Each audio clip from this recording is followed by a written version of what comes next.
Good evening, everyone. And I love the little wah at the end there. Happy October. And thank you for joining this evening.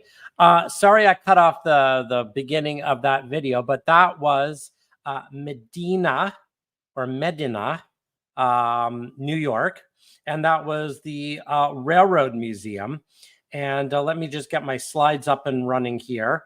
That was a really, really fun find on my way home from the NER convention, which we will talk about in a minute. But before I get on to the Railroad Museum and New York and all sorts of other things like that, I need to get my slides up and running. Okay. Let's just share that on StreamYard. Let's just play. All right. Oh boy, it's going to be a real technical fun tonight. I can see that right now. All right. And let's hit play. And my and my slides go away. All right, here we go. Let's try that. No, that's not going to work either. All right, everybody. Hang on while I work this out. Oops, we don't want to go there either. My goodness, the whole thing's off the rails tonight, isn't it? There's pumpkin because we are getting into pumpkin season. All right, I need to figure out what is going on with my slideshow.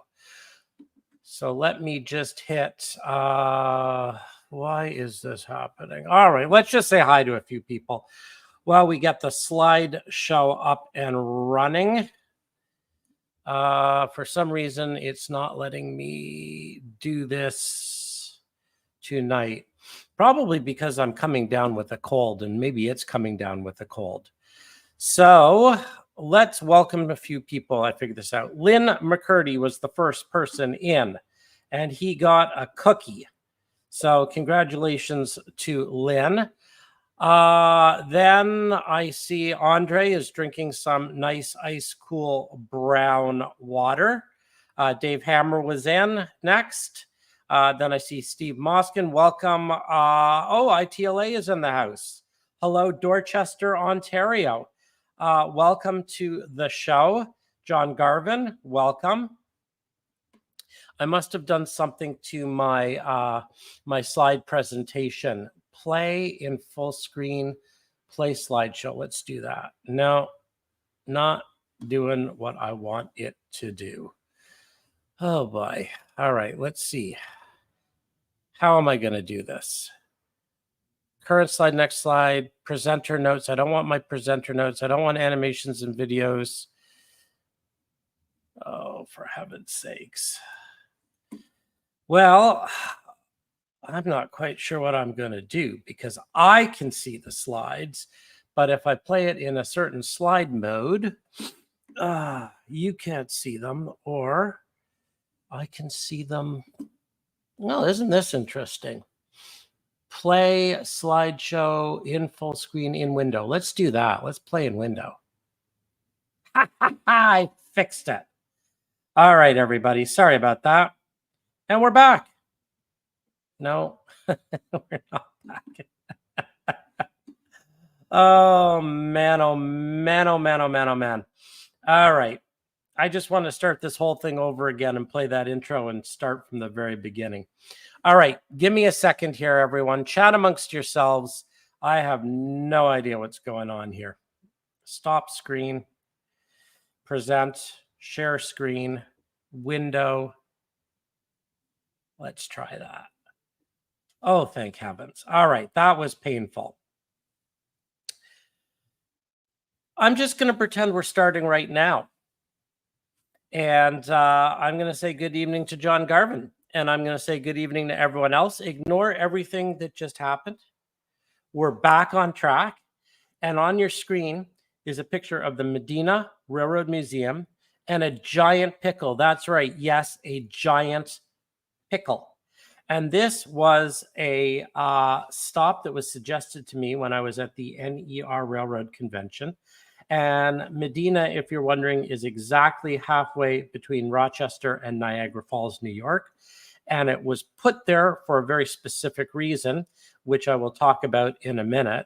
But what attracted me to it was that I heard they had a fantastic layout, which was the intro video you just saw, as well as a giant pickle. And that is the giant pickle that was on the Heinz Pickle Factory, which, believe it or not, created a heck of a lot of rail traffic. And I'm covering it up right now, but if I get my head out of the way, you'll see this very, very large, long building here, which was the freight shed. And the museum is in the... You know what? Wait until I choose my beer, Jennifer. Well, that's beer talk. We'll have beer and pickles in a minute. The giant freight shed that you see here, which is really quite impressive, is the largest wooden freight shed built on the New York Central. And it was built at this halfway mark between Rochester and New York and Niagara Falls, New York, partially because there was this giant pickle factory, or this pickle factory with a giant pickle. Anyway, LOL indeed. Clearly, it's time to pick the beer. And tonight, we have a lovely selection of beers that I got on my journey to Rochester, New York. So the first one is America's Stout. It's called Nitro. It's actually brewed in Longmont, Colorado, if I have that correct. Brewed lefthandnitro.com. Somewhere in here it says where it's brewed. I have to put my reading glasses on to see. What does it say? Bottled and brewed in Longmont, Colorado. All right. So we have a Colorado Stout, followed by a Sam Adams Jack O Pumpkin Ale. And if you're new here, the reason that I'm doing this is that you will choose in a moment by voting which beer I'm about to drink, which beer I desperately need to drink. So Sam Adams Jacko is a, oh, here we go. I need to put my glasses on. Eyes are getting really bad right now. Jacko's cinnamon and nutmeg aromas recall memories of freshly baked pumpkin pie. Ooh, it has the ideal balance of seasonal spices with a crisp, refreshing finish. All right, Sam Adams Jacko. We've got another pumpkin ale here. Brown ale brewed with pumpkin and spices. And this one is from, where is this one from? Does it tell me where it's brewed? Dogfish Craft Brewery, Milton, Delaware, I believe, if I'm reading that right. And then last but not least, the old Jenny, because I was at the Genesee Brewery in Rochester. My first time ever in Rochester, and Rochester's a lot of fun. So right now it looks like, let's see, we've got Pumpkin Ale, Jacko, Nitro, Jacko, Pumpkin, Jacko. It looks like Jacko's winning, so get your votes in quickly because I'm about to open a Jacko. Let's see. Sam Adams Jacko has my vote. All right. Anything pumpkin? Well, that's a very good point because, as my wife has just said, it is pumpkin season. This is pumpkin right here. I think my wife gets the deciding vote. Oh, it's actually, it's not a screw top. Thought it might be a screw top, but luckily I came prepared. So let's open as we look at this beautiful picture of Pumpkin, my wife's horse. Yeah, don't worry, Jesse. I will definitely have all four. I promise you that. All four will be drunk. It's just in what order is what we're talking about here. All right, so here is the Samuel Adams Jacko. I will drink it in my brand new Genesee mug that I did get at the Genesee Brewery, which was really quite fun. It's, oh my God, it's Holly. It's the same color as your horse. It is pumpkin colored. Wow, look at that. That is pumpkin beer.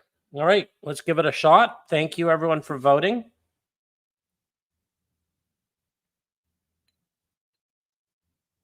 Oh, my. Yeah, really pumpkin-y and nutmeggy and absolutely delicious. So now that I've got a beer in me, or a sip of a beer, we can begin the show. This is absolutely the best month of the year for my money. Nothing beats October. Yeah, they do actually brew Jenny Cream Ale. I picked up a 12 pack of the Genesee beer. They had a couple really great brews there, 12 horses. And I was very sorry, actually, that I was driving myself, or I would have enjoyed spending a bit more time there. You can't really beat trains and beer together. But unfortunately, trains, beer, and cars don't always mix. So welcome to pumpkin season, and we've done that already. This is absolutely my favorite time of the year because it is Spooktober. And if you have been following mini prints at all, you'll know that this is the time of the year where we really get our freak on and go crazy and come up with some really fun mini prints. The Mini Prints of the Month Club started 5 years ago this month. October 2020 was the very first box. So there was October 2020, 21, 22, 23, and 24. So this month will be the 5th October Mini Prints of the Month Club box. And a little later on in the broadcast, I will show you what was in September's box. And I should tell you a little bit about what we're going to do tonight. In about 20 minutes, we have a special guest joining us. So I'm not stalling, but he might be a little bit late. And Jason Reese from Focus Creative Studio will be my guest, and he will be talking about some of the fantastic new models he's coming out with, like this, which I will show you more. But in the meantime, I wanted to let you know that if you go to miniprints.com/Halloween, you will see all of the Spooktober specials that make your layout come undead. And I'm really coming up with some fun things that I will show you in a moment. I see that we've got some new people. So Louis Papineau, thanks for joining. Welcome. Nelson, welcome. Jim Dustin, Sean Rogers, welcome everyone who has joined. Let's see where we're going next with this. Oh, yes. I think everybody here watched last month, but if you didn't, you can go back and watch the recap. We had a fantastic showing of 30 mini prints, mini build peanut butter lids. And of those 30, they were narrowed down to 5 finalists that were posted on Facebook. We had voting for a week. And if you didn't get in to see, I'm happy to announce that all 5 were winners, but the People's Choice Award went to, and let me move my head out of the way there, to Andre. For his wonderful peanut butter lid. So I will be putting up, I haven't isolated the peanut butter lid section of last month's broadcast specifically yet. I'll probably be posting that as a separate video, but you can definitely go back and watch the peanut butter lids from last month if you haven't already seen it. It was a really fun show. And I think it might actually have the most number of views of any of our Mini Prints monthly lives. So that's a lot of fun. What else is new and exciting? Oh, yeah, Rochester. I mentioned that. So the Medina Railroad Museum in the very large wooden freight shed between Rochester and Niagara Falls was on my way home from the Lakeshore 24 conference. That was the NER Regional. Fantastic conference. I did a clinic there on painting that was very well received. They had a great turnout. It was a really, really, really fun show. And welcome Around the Layout podcast. The doctor is in the house. I'm afraid to say, this is actually a really good time to say that I think the doctor might be coming down with a cold. So if I sound a little stuffy, it's not the pumpkin ale. I think the doctor is in need of a doctor. So welcome. Um, this was a great show. I love the NER region of the NMRA. They really do put on some great programming, and it was a lot of fun to attend. I did some scanning, which I will show you in a moment, and it was just a really great convention. I was there with really only one other vendor, and that was steel mill model supply and grain belt. So that was a lot of fun. When I was there, obviously, I did about 20 scans. So here are some of the folks that I scanned at the convention. And yeah, I really hope that's the case. Actually, I'm in need of some liquid medicine, and I think when I'm done, the barley and the hops, I'll probably go home and I'll have some of Andre's brown water, because I think that will cure, that'll nuke everything as well. So the beer will get it ready and the bourbon will kill it. So yeah, a really good time was had by all. There were some great poses, as you can see here. I brought the little modules and displayed the layout. I wasn't selling anything, but really just sort of chatting, meeting people, and scanning. All of the scans that were just done at Rochester are up on the website on the Mini-Me tab, or you can go to type the keyword Rochester in, and you will see all of the new scans. They were all fantastic. There is one scan in particular that I would like to highlight, as you will see in a moment the reason why, because I met a hero of mine, and it was a lot of fun. And I think people have suggested I start the Masters of Model Railroading series, because I scanned George Celios, and now Tony Custer has joined the ranks. And it was really a pleasure to meet Tony. He is a really, really, really nice man. Tons of wonderful stories. And it was absolutely just an honor to scan him.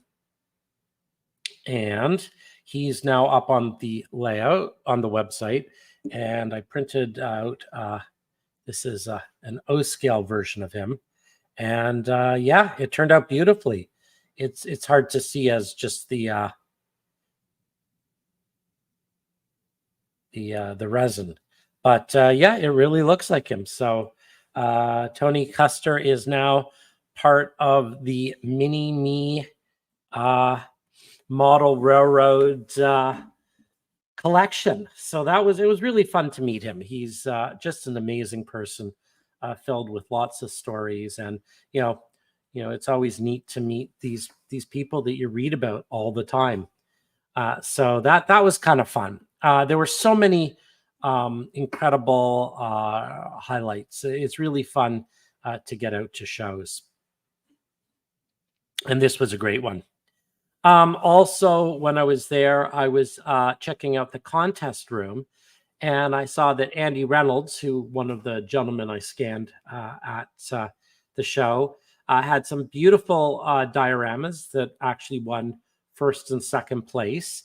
And I, believe it or not, actually was looking, and all of a sudden I saw Celios Taxi, and there's George Celios on his little model. So I thought that was kind of fun that Mini Prints made a little bit of an appearance on a really nice award-winning module.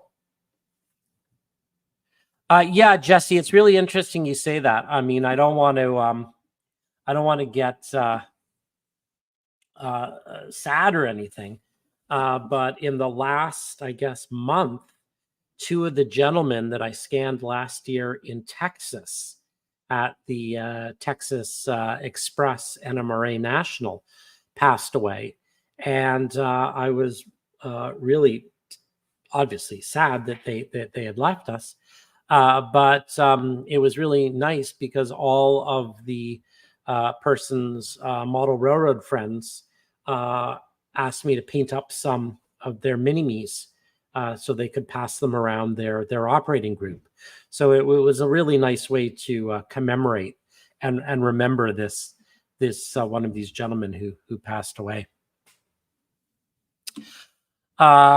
So let's see. Oh yes, on to happy things. Trains. When I was in Rochester, Otto Vondrak was kind enough to drop a pin in my phone. Otto's one of the gentlemen who I scanned, the editor of, and it just came today, my October issue of Model Railroad Craftsman. Excellent, excellent magazine.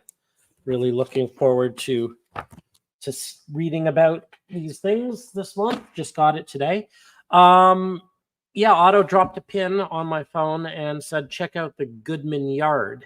And apparently you can go right up to the yard tower. So I knocked on the door and asked them if it was okay for me to poke around, and flew the drone a little bit and took some still images. They were doing some switching in the yard with this engine. I think it was I think it was this one. It was a GP38-2. And yeah, it was fun just to hang out and see some trains for a while.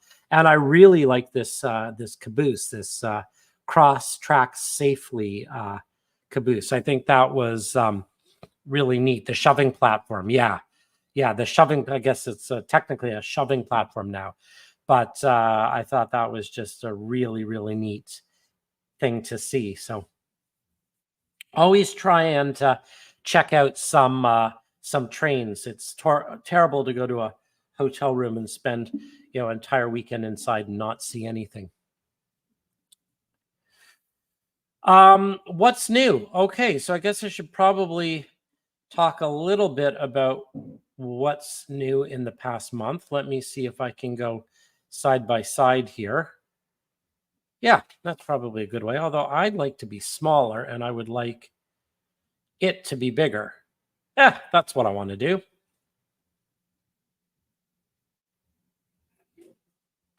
All right. So it's been a prolific month.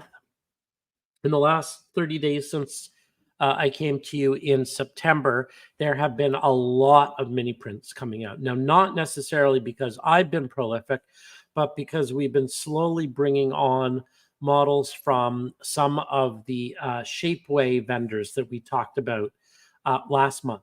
So these are 3 designs from the Model Mechanic, being 2 5x8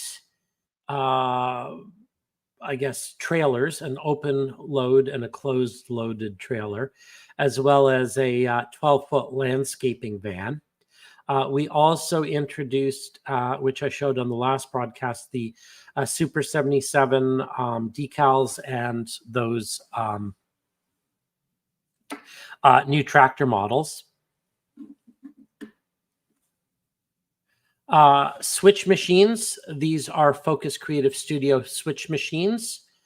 Spectacular, non-operating models, but absolutely spectacular. I've never seen such a beautifully detailed model of a switch machine.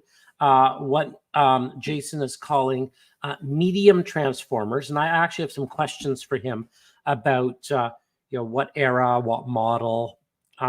These are also wonderful loads. At the bottom there, these are some of the incredible industrial machinery that David Yale has created. So Model Mechanic, Focus Creative Studio, and David Yale are 3 artists who I've started to propagate the site with some of their models. And I've got hundreds of them to put up. This 42-foot or 44-foot livestock trailer is absolutely spectacular. I believe it's a late 50s model. That's from the Model Mechanic. As is, I had him create some custom models for me. The forage harvester with the corn head, as well as the forage box. So those are special mini prints created models. And also I had jack-o'-lanterns. So this is something I'd worked on. I had jack-o'-lanterns up before, but I realized I'd never had pumpkins up, so just people would turn the jack-o'-lanterns around, I guess, and just show the uncarved side. But I thought it probably made sense to put up some pumpkins, seeing as that we are in pumpkin season.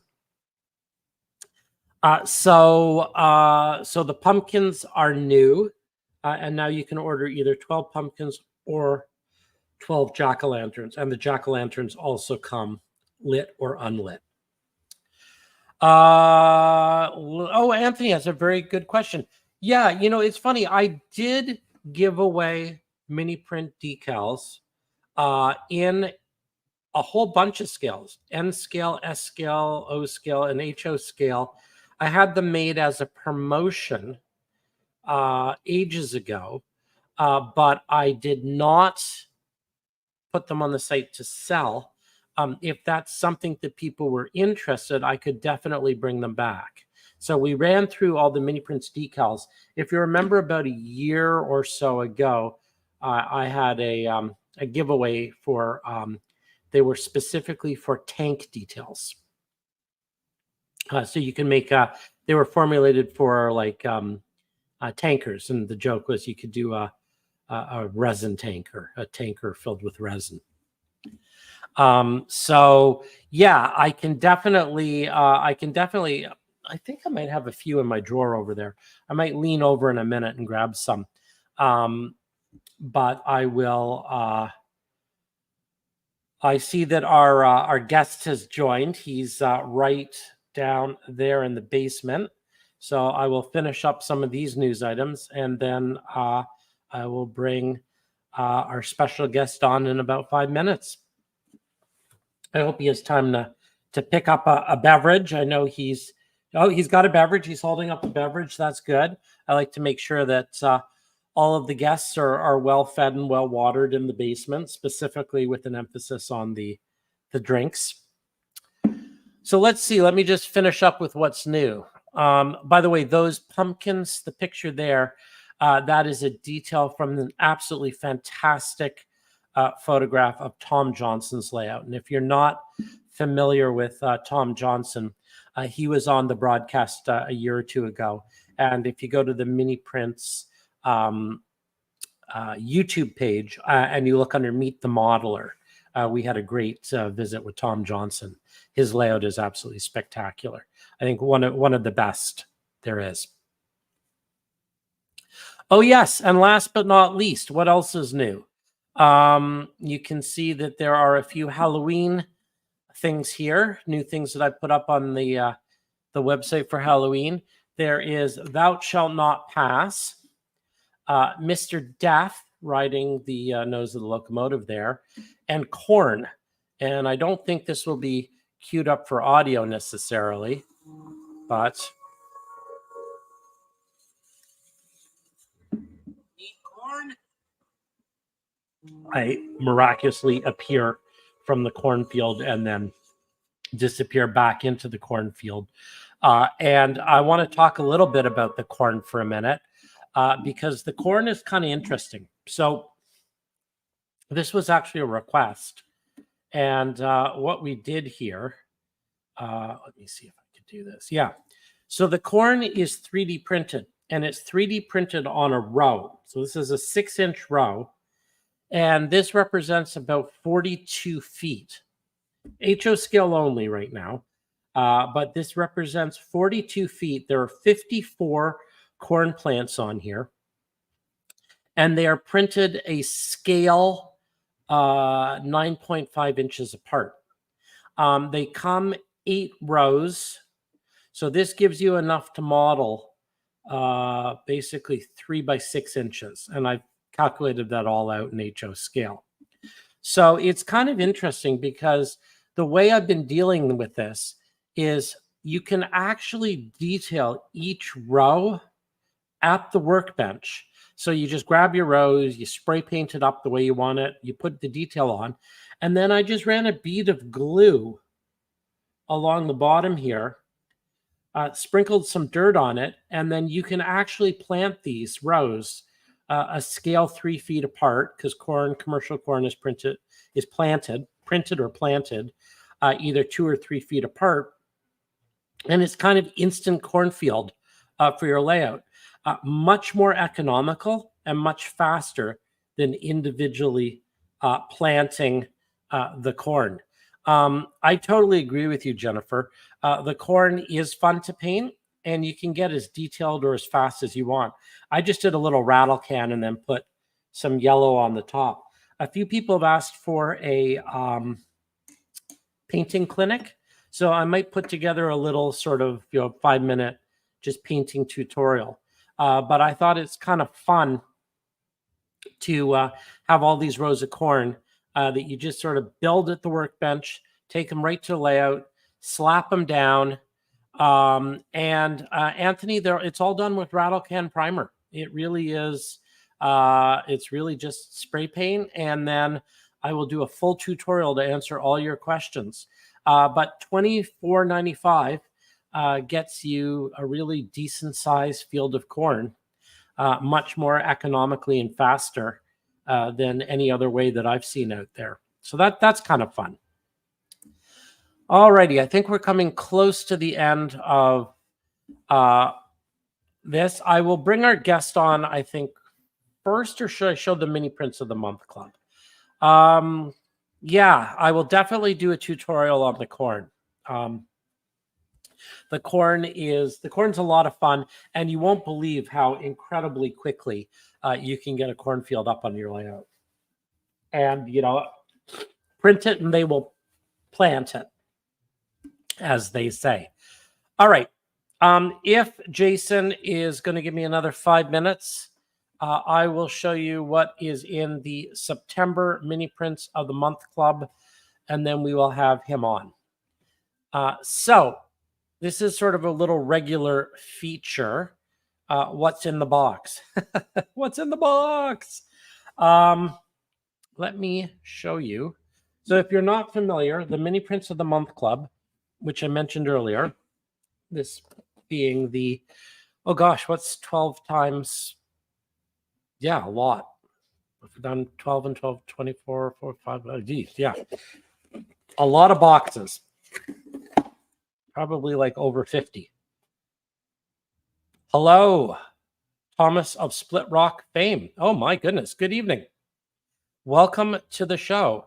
And thank you. The cornrows are nice. Just one more thing on the cornrows. Well, actually, I should segue into it. The cornrows were in the September Mini Prints of the Month Club box. One of the things that you'll notice, and this is one of the things that really bothered me about the corn that was available in the market. When you look at a cornfield, and I spent a lot of time looking at pictures of cornfields, I actually spent a lot of time standing in cornfields, as you will see if we go back a slide or two. All of the corn plants are planted so close together that the corn really interweaves. So it is prototypical for corn plants to touch. And all the corn that I see on layouts are always spaced far too far apart. So that was a pet peeve. So in the Mini Prints of the Month Club, if you were a subscriber last month, I will show you what you got. You got 2 rows of corn. You got a set of the 12 new pumpkins that I talked about. You received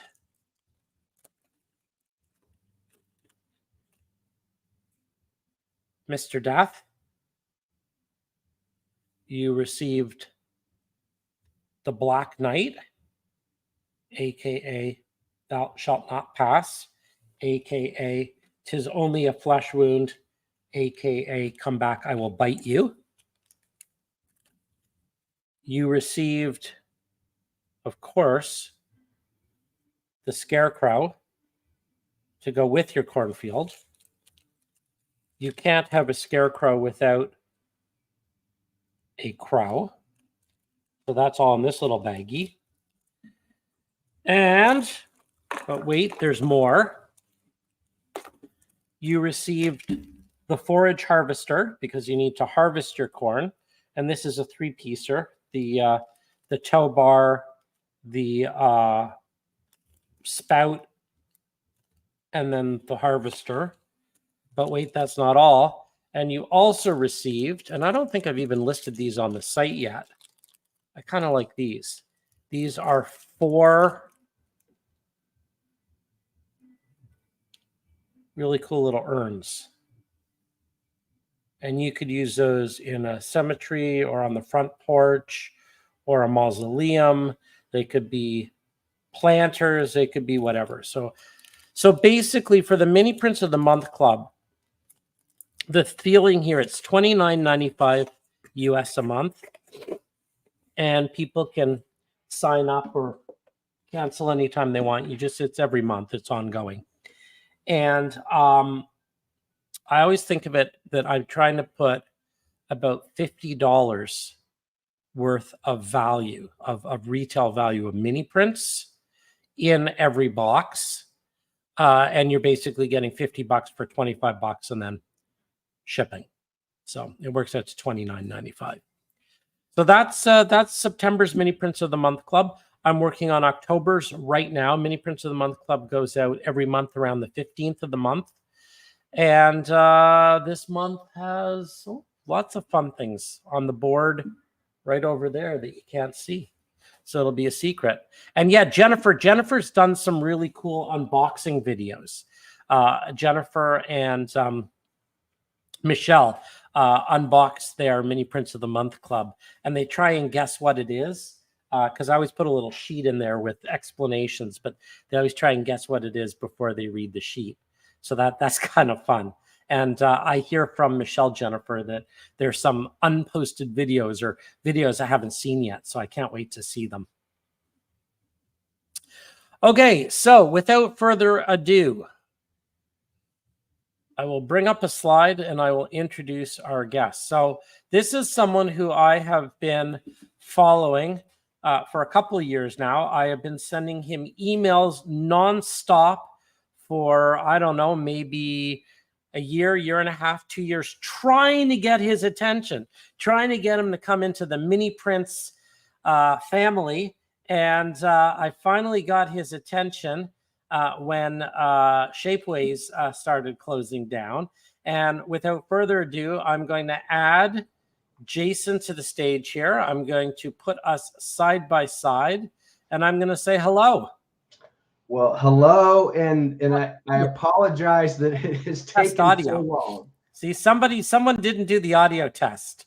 So I see you, but I don't hear you. No audio. Still no audio. No. All right. Somebody was on the road. Yeah. All right. So I can we got an audio problem on his side. So while he figures that out, I'm going to go back to my slide deck. Just keep chatting. Oh, you hear him? Oh, so why can't I hear you? Yeah, that's okay. Hang on. Maybe I've got the audio problem. Everything's okay. Wait a minute. This is weird. Up. Hang on. Oh, this is really one of those days. All right. Well, then you can say whatever you want about me, because you don't even know. What's that? Oh, wait. Hang on. Can you hear me? Oh, so I can hear you now. Your volume. Maybe it's me. Boy, today has really been, you know what? I got this, my kids, I'll tell you what it is. My kids had this cold and they gave it to my wife. And then I've been saying, I'm not going to get it. I've been refusing to get this cold. And then all of a sudden today it hit me and it's affected all my technology. Well, the interesting piece is that when I signed in, it gave me the make sure you have your headphones or earpiece component. And I was like, yeah, I'm not going to find that. No, I never back into town. I need to get on this call. I've already been late in joining you tonight. So my apologies for No. And then I made you sit in the basement for another 10 minutes. That's all right. Super excited to join you. And you make it sound a little bit more dramatic in trying to reach me like I always do. This is TV, man. We got to entertain. They're like people here that need their entertainment. Well, and we're in the model railroad world, so that's a little confusing, I suppose. But it has been a while. Actually, I think you reached out to me maybe 2 years ago. Initially, we had a quick back and forth. Yep. Honestly, had nothing to do with Shapeways, but it was more about trying to see what made sense and syncing up. And at the time, I had just launched Patreon, and it was trying to figure out how much do I want to continue to print. Because when I started with the whole 3D print component, I was print heavy. I mean, everything I designed and put together, I was printing as well. And as you well know, a one-man shop that just, you run out of time real fast. Oh yeah. And I'm still in this pickle today. I'm behind still. I have I have stuff due to my Patreon subscribers that, because I've been, in all fairness, delving into a new 3D print world, which has nothing to do with our hobby, but really the profession that I'm in as an architect. That's right. Which is where I was at today, and messed up the time because I got called into a seminar to discuss 3D printing technologies and architectural facade panels and what we can do based on what we will see and experience here over the next 5-10 years as people walking through buildings. That So technology is upon us. You're an architect by training and by trade. Correct. By profession. I graduated from the University of Kansas back in 1997. Practiced for 6-7 years under other firms, and then I started my own firm back in 2004. So how does an architect start designing killer models? You have a passion for the hobby, and when you're not doing as much 3D printing and or designing in miniature in the real world, you transfer that passion over into the hobby. So do you have a layout? I do not currently, because I moved last September. Okay. So I dismantled everything, and I've just started setting up the new shop, and my new office design studio is fine with, my computer digital side. But the basement where the layout stuff resides is just now coming to life. And I've got old modules that are now out and ready to have models added back to them that are all part of the 3D print piece. But the hurdle that I run into, which isn't any different from anybody else, is time. Oh, yeah. Oh, that little thing. That one small pickle that we all have. I do currently teach design at the university. I'm still running my own practice. I'm still trying to keep up with the digital design side. So I've not spent the time on the layout and modules that I really would love to, because usually it's, like probably everybody else, it's the end of the day, and how much energy do you have left at 9 o'clock at night to go spend 2 hours working on stuff? Yeah. And frankly, when I'm behind on my Patreon stuff, I feel kind of guilty. Yeah. Because they're paying, for a digital service that I get behind on every now and then. I feel like I'm constantly having to keep up. But that passion and that commitment to, try and follow through with those things is what gets us to the forklift type stuff. Yep. And as you've seen, I've got models that are both generic and scenery and rooftop specialty related, a lot of chemical industry piping stuff. But the forklift and the small miniature equipment is kind of a new venture for me. Yep. I've steered clear of it, not because I can't model it and do it, but because I thought other people were going to really kind of pick up on it and roll with it 2-3 years ago. But it seems to be like a lot of the modelers that are spending more time focused on providing the digital models for someone like you to print, or getting into the market themselves, are just now starting to basically specialize. Like I know you've got one of your new artists is kind of heavy on the bigger equipment. Yeah. The more, well, he's kind of machinery and trucks. Like this is one of his, really talented designer, model mechanic. So this is a like an old style horse trailer. Yeah, so he does stuff like that. Yeah, I'm very conscious of, as a professional designer. Yeah, I'm very conscious of trying not to step on other people's toes. I mean, this is a hobby for me, Yeah. You know, and basically what I do through Patreon really just pays for my hobby. And now what I'm excited about is getting stuff in your hands and some other partnerships that maybe allow the 3D printed stuff that I put together reach more and more people in the hobby versus me trying to keep up. It's impossible for me to keep up even with my store. I've started pulling everything I print 3D physically out. So now my store is all digital. Yep. And And so, and you've got Nick and I. So Nick is here on the call too. So I yeah, think so I Nick think is in the group. I mean, yeah. Oh, awesome. Good, good. Nick has emailed me today. Nick, I just saw your email, so I will get back to you. See, and this is great because this is how, yeah, you don't need to email people. Just come on Mini Prints Monthly Live and everything gets sorted out. Yeah, so really the cool thing that while I, you know, complain and lament about being behind, I have spent the last 2 weeks in an unexpected kind of sidebar transition, 3D printing related, in working with the, it's one of the KUKA robots, which is more toolpath driven. Okay. For larger 3D print, concrete, clay, terracotta, which has really kind of given me a different insight on what could potentially be done with our miniature world Oh, and cool. how we approach things with FDM printers. Yep. And the technology that I know isn't at the desktop level, but more of the riprap open source where you've got the full 3D robot type movements with FDM printing technology. But those aren't kits that are readily available in using our traditional slicing software, Sure. you know, like Kira or Lychee. Just a different process that I've not been exposed to until recently, but it could open up a lot more stuff for us on the hobby side as we explore, you know, terrains and more sculptural type objects for those that are really more embedded in the FDM filament side. Interesting.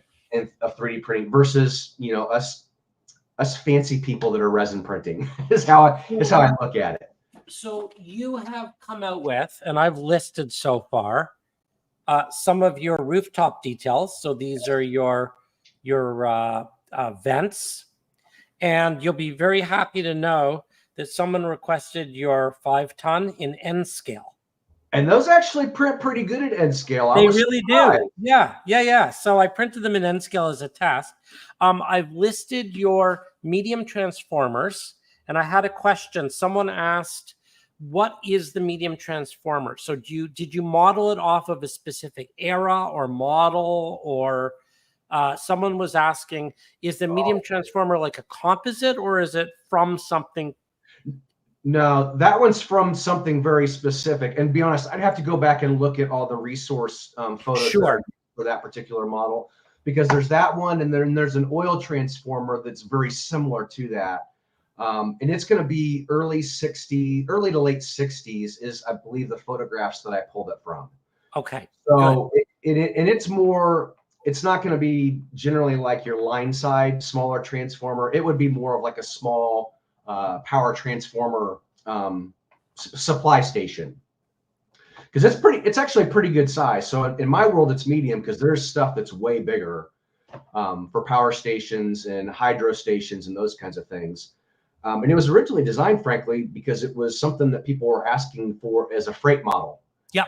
Something that they could package 2 per 40-foot flat car, that everybody was tired of the old, is it the Bachmann silver one on a flat car that has no detail whatsoever. Sure. And at that point, I was really looking at, you know, trying to get plugged into providing higher end detail. Well, this was 3.5, 4 years ago, maybe 5 years ago, when I started resin printing, as I learned resin printing technology. Sure. And I made a lot of mistakes, like a lot of us do. And so as I continue to delve into this, I was like, okay, how can I, as an architect, provide architectural details and some unique details that others don't have?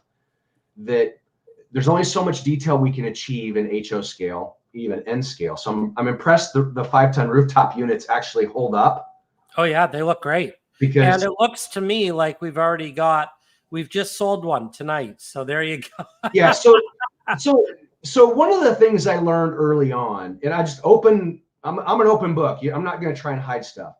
I design things for, I'm not going to say mass printing, but my goal is that anybody can print them with the settings that I know I'm using if your machines are dialed in. And so that's what really kind of drove me to the digital side. And then finally linking up with you, because all of us have attention to detail hurdles. Some of us more than others. Some of us are rivet counters. Not all of my stuff has rivets on it. Yeah. But I know what we can achieve reasonably well. And some things are overscaled, knowing you're going to hit it with paint, you're going to hit it with weathering. And from that 3 foot, 4 foot distance, how big does the bolt need to be to just catch your eye to make you look a little bit closer? So like with the forklifts, I guess you could go in and do all of the hoses. And I'm exploring that on the new Bobcat. How much detail can I add and still keep it reasonably high quality so that when you go to print it or you scale it down to N scale, I know the quality of your prints. We don't end up having a hurdle with you having issues with the delivery, with packaging, and how it ends up in the customer's hands. That's critically important to me. Did you see? So I've got a really good friend of mine, Mike HO Trains. Everyone here, I'm sure, is familiar with his layout. So he does all my painting. He's just not far from me here. Did you see? Looks amazing. See what he did to your switch machine? Oh, that is awesome. Yeah. And Mike is going to be doing well, he does all the object painting. So if you order something painted from miniprints, because most miniprints come unpainted or painted, it's up to the whoever orders them what they want. Mike does the painting, and he just took your switch machine and he just painted the heck out of it. It's magic. I mean, yeah, he's really amazing. So I can't wait to see what he does with the forklifts and the Bobcat. So that's going to be really, really fun. So the thing that is important, I think, for people to understand is, yes, some things are going to be overscaled a little bit. But I'm an attention to detail kind of person. And while I'm not going to necessarily adhere to it every single prototype, I do try and keep in mind we're at 187 scale or S scale or O scale. I mean, O scale is a different animal. Yeah. That needs to be way more prototypical in my opinion. But N scale, HO scale, I love building buildings and models, but at the same time, I don't want to get wrapped up in every small detail. It just takes too long to model. And that's just full disclosure. I try and get things out there and try and, as you and I work together, we're trying to figure out what are these pieces that we can get into the market that have a level of detail that just scream, yeah, these are obviously real. But you're going to ask me next, well, which switch machine did you model after?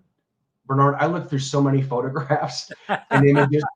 I'm just not the best person. I need to be better about documenting precisely prototypically, because I know that there's a lot of people that are really wanting that because it has a place for them in their storytelling. Well, I always get the question, is that a model 35A or a model 35B? And I'm like, oh God, I don't know. But I wouldn't even have come up with 35. So I go through so many photographs so fast every day trying to find, okay, what am I going to do this next month? So like with the Patreon piece, last month is, I've got an entire building set. The problem is I modeled everything kind of collectively and I never finished anything because it's all in progress together. Got it. Anybody on here that's part of Patreon, this weekend, there should be like a massive drop, but I have a commitment to you that as we turn things over that. I need these. So the paper. So let me explain to people what we're doing is I think Jason's coming up with 5 models per month. Yep. And I've got some of August and September up. So the switch machines, the transformers, the 5 tons, the roof vents, I think some things like that are up. I have other models that I haven't put up yet, which is on me, which I have to put up. And some of the things that are going up, and they will go up sooner as opposed to later, will be these spectacular forklifts for paper rolls. And there were 2 designs of these, 2 different orientations. And we also have some forklifts, just beautiful regular forklifts that are going up. But you also have some stuff, and I was looking at the list that you are going to send me for October. Is that still the plan? Yes. So that's part of a lot of information that hopefully gets downloaded this weekend now that the seminar is behind me. So what can people look forward to in October? What are we looking at? I don't have the list pulled up. You read it from the list. All right. Well, I know there's a bobcat. Hold on, let me pull up the list since you're asking. I mean, let's give people they tuned in. Let's give them a little taste. We don't have to tell them everything, but it is. So we do have the bobcat coming. Okay, we got bobcat, which is pretty cool. Where is my list? You have caught me completely off guard. That's okay. I can go pull the list up if you want. I'm going to have you pull the list up. Whatever those five items are. I think there's another rooftop detail. I have an entire series of rooftop details. Well, you're kind of the rooftop guy. Well, and I need to be fair because I'm developing with Nick. At some point, we will develop a completely different set of rooftop items through ITLA that are kind of their own unique thing. Because in working with Nick, we have kind of a separate strategy on the architectural piece and how I can help with adding details that I'm doing with you. Yeah. And so his is completely different. But because I have so many rooftop details, my goal was, hey, over the next 6 months, we can easily release 1 to 2 rooftop details per month.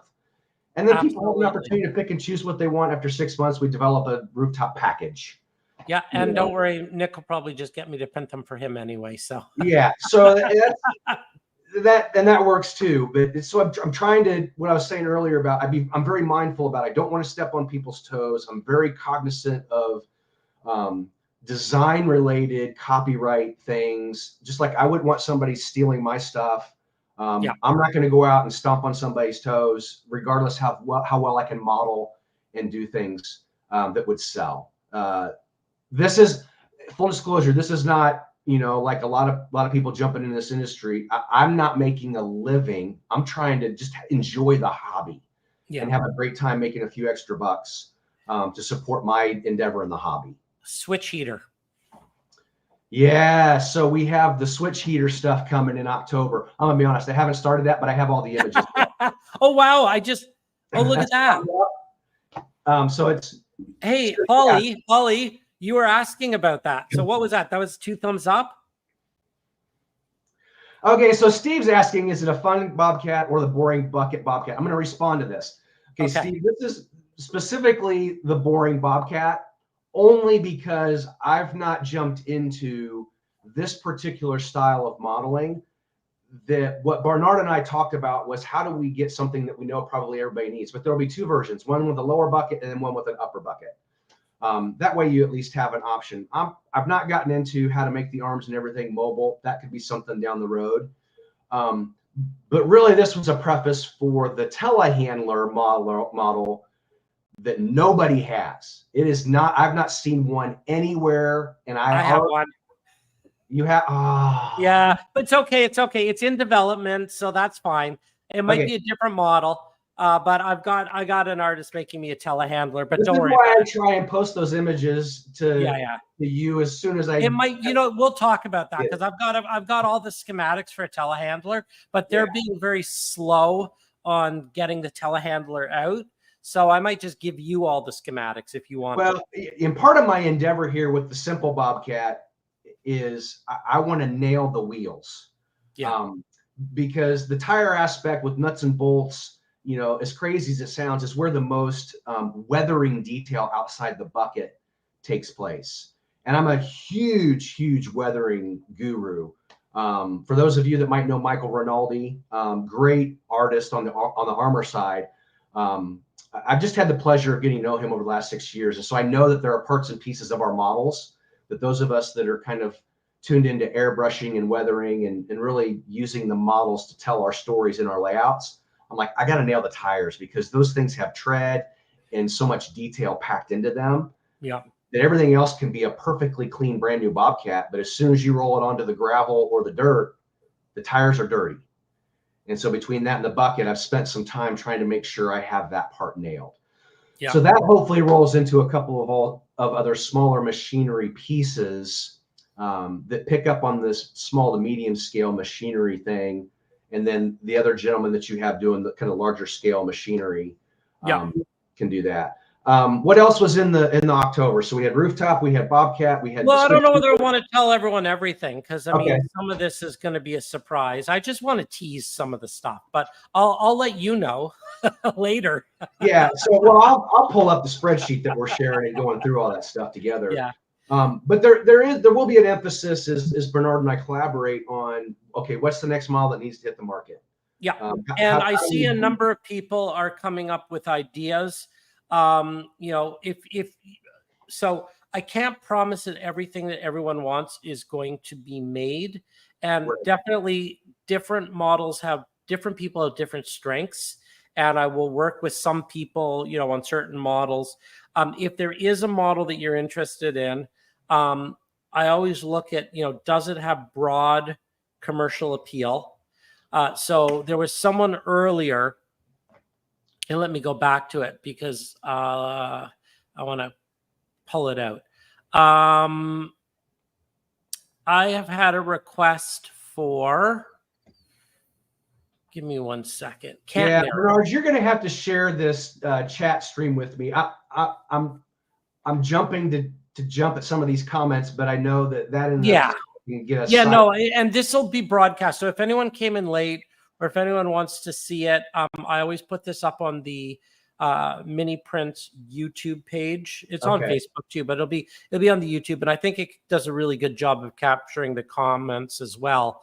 But somebody wanted catenary. Who was it who wanted catenary? Yeah, that's Anthony, and the only reason I was going to jump at that is Anthony. In my perfect world, I am a PRR guy, and I have an N scale layout that I'm dying to get built that has nothing to do with U.S. railroading, but Italian model railroading, where everything is catenary. And so there's a passion for me to explore that. It's just one of those things that I have to try and figure out which projects do I tackle first.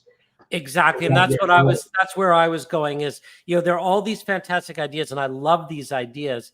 The thing for me is, because this is a business, and because this is how I earn my living, and I am feeding the family this way, I have to look at, and because you said that, you know, like the limiting factor here is time. It's coming up with the things, like, I think stuff like this, you know, are needed. And, you know, Bobcats, Miniprints Bobcats will be better than anyone else's Bobcats. And I don't care if someone else has a Bobcat, our Bobcats will, you know, we still need Bobcats, and we need our Bobcats. And yes, Andre, the bucket will be removable. There will be a version with a removable bucket.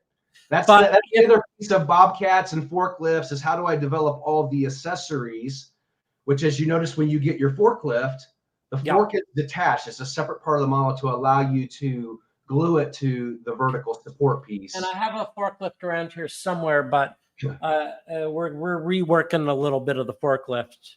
As I delve into that, there's lots of attachments that, and again, are available, but I haven't quite figured out exactly how to make all those perfect connections with a base model kind of concept yet. But all that stuff is in the works. And if you want something specific, I can't promise that it will get made or that it'll get made next, because there is a list, but you can always email me, bernard@miniprints.com. And every day I get lots and lots of requests, and some will get made and some won't get made, and some will get made faster than others. And, you know, it's just time is the limiting factor, and then how popular we think the model will be. So definitely thank you for all these suggestions. Keep them coming.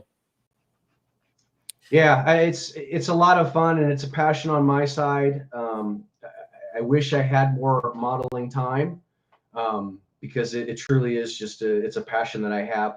And just, there was a comment earlier about how the learning curve to get into 3D printing. I don't know your technology background, so my world, it's plug and play. But I'll be honest, I spent about 3 months perfecting the tuning settings, and I know Bernard has probably spent easily that much time, and then you continue 5 years to learn over. Yeah, so the 3 months was on the front end. I've been resin printing for 3.5 years now. Yeah, you learn something with every print if you're paying attention to what you print.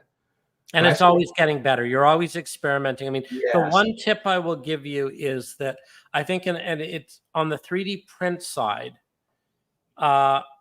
it's constant experimentation, and I'm constantly running. I mean, half the machines always have little notes on them, do not process, because I'm always running tests.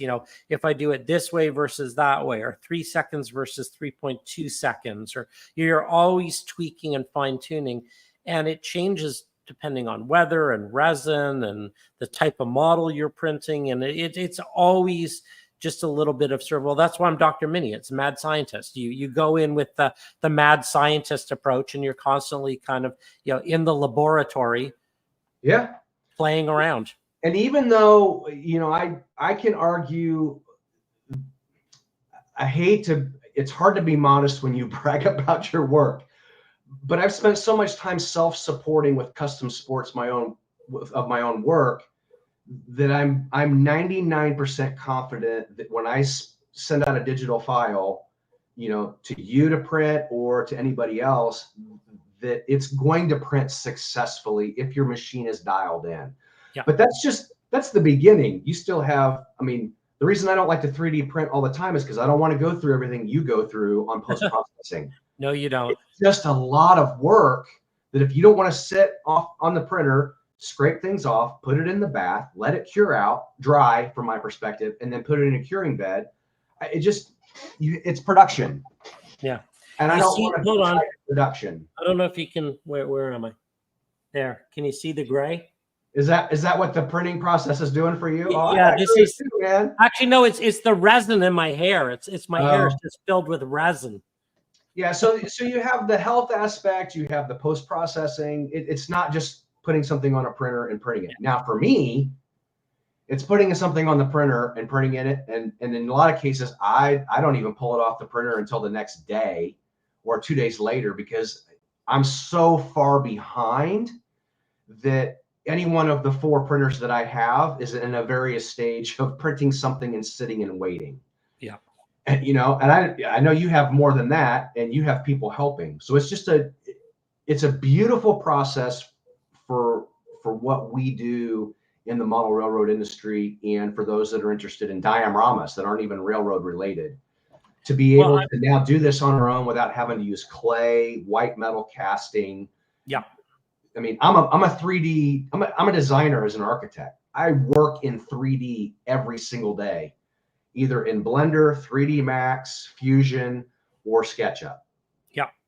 I'm doing something in one of those programs. That is not a skill you pick up in 30 days. I've been doing SketchUp for 20 years, since the day it came out. 10,000 hours. That's what Malcolm Gladwell says. 10,000 hours. So I do things in SketchUp that people say you can't do that. Well, you're just not using the tool to the advantage that you have in knowing how it works. I am very excited about this partnership. I'm thrilled that you came on. Awesome. I think it's just really great that we connected, and I'm very excited to be able to bring your models and your talent and your details and your architectural background to the model railroad community. So thank you. This is going to be a lot of fun. I'm excited as well. So now I need to scoot so I can get caught up on something. No problem. There's one comment I want to bring your attention to, and I don't know if you noticed it earlier, but I took the liberty of sending some of your rooftop details to Scott Thornton. I don't know if you know Scott. I don't know that Scott and I have crossed paths, frankly. Okay, Scott does a lot of writing for this fantastic publication. Oh, cool. He's building a Sara Lee factory in an upcoming issue, and he will be featuring some of my mini prints and some of your rooftop details in the article. Okay.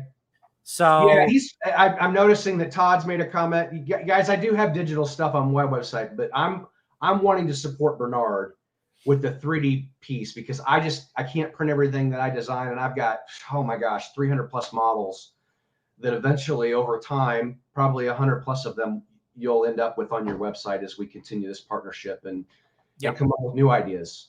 Yep. So it's gonna be a lot of fun. I'm really, really excited about it. I am too. And thank you so much. I know you got to run, but thanks for coming on. I go live the first Wednesday of every month. Yep. And I always talk about the new models that have come out in the last 30 days and some of the plans that we're talking about for the next 30 days. So I think it's really great that we were able to sort of peel back some of the, the curtain, put the curtain aside, and people could see what we're working on and meet you. I was really excited that, that people could sort of know what we're planning. Yeah, it's always great to have a face with a name, and people can see how crazy or not crazy I am. And I actually look forward to connecting with people, outside of, live streams and stuff too. So don't hesitate to send me a message, send Bernard a message. If we can get something in production that makes sense for kind of a more global community, we're happy to figure out how to do that.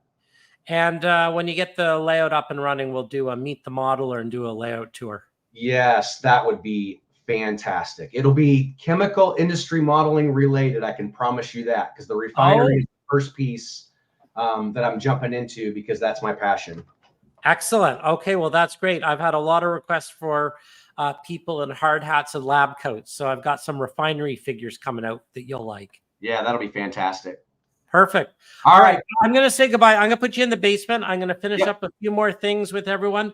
We will chat, and I need some forklifts from you. You bet. Great to catch up, and we'll chat soon. Have a great night. All right. Take care. All right. Bye. All right. Well, that was fantastic. Yeah, I'm really excited. Fantastic also with partnerships with David DL. We'll have David DL on sometime. And also I want to share some more of the work that we're doing with Model Mechanic, because that is fantastic as well. All right. Let me just got a couple more slides. I know we've run a little late, and you could tell I'm getting a little stuffier as the show gets on. So I wanted to just do a couple quick announcements. I have sent my contract in for Amherst. Thrilled that we will again be going down to the Railroad Hobby Show in January. I think I will be in the same location as last year. I might move across, still in the Better Living Center. I might move across to the cool side. I'm not sure yet. I'm talking to John about where he wants me.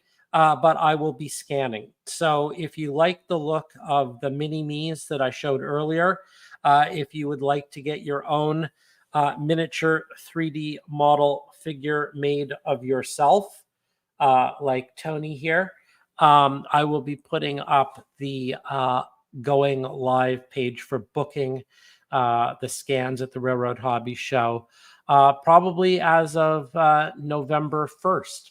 So our next broadcast, I haven't even turned the calendar yet, will be Wednesday, November 6th.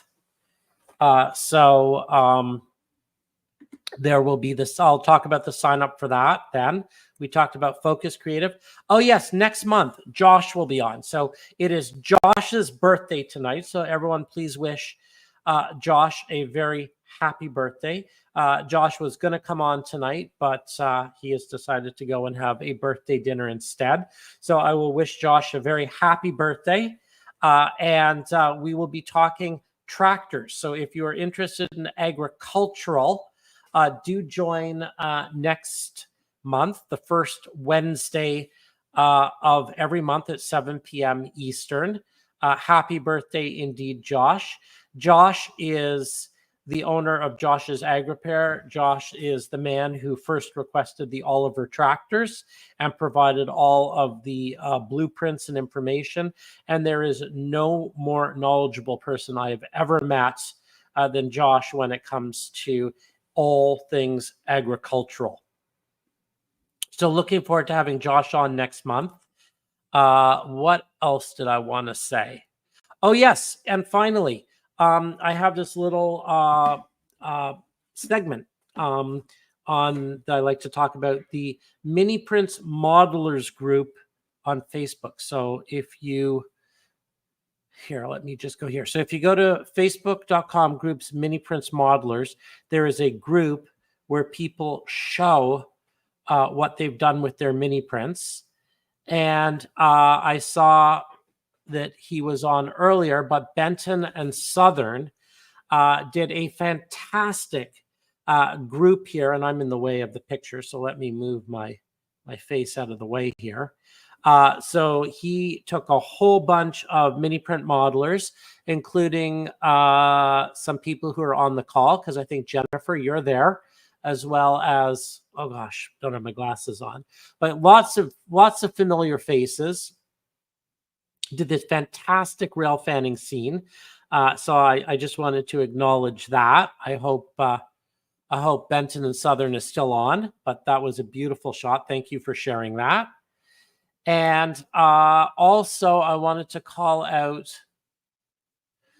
John Paneccio. I'm not going to say this right.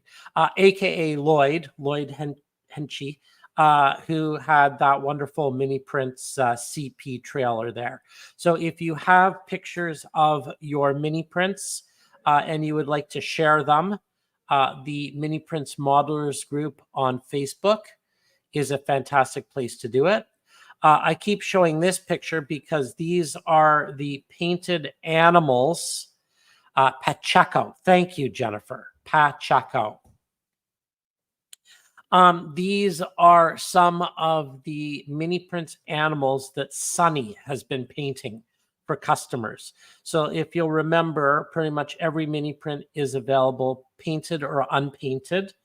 If it's an object, it's being painted by Mike H.O. Trains, as you saw those beautiful switch machines earlier. If it is an animal, Sunny is painting them, and I was completely blown away by these incredible peacocks that he painted for a customer last week. So I wanted to give Sunny a little shout out. I just cannot believe how beautiful these are. As usual, everything, including this broadcast, if you joined us late, will be posted on the Mini Prints YouTube channel. And that's about it for tonight. Sorry about the technical problems at the beginning. I'm going to go home. I'm going to drink a lot of hot tea and maybe a little brown water, courtesy of Andre, maybe with some honey lemon water on the side. And thank you, everybody, for joining tonight. I really I'm excited about the Halloween mini prints. Definitely check out miniprints.com/Halloween. There is a lot of really spooktacular, creepy pumpkin season stuff in there, including some Monty Python references. 'Tis only a flesh wound.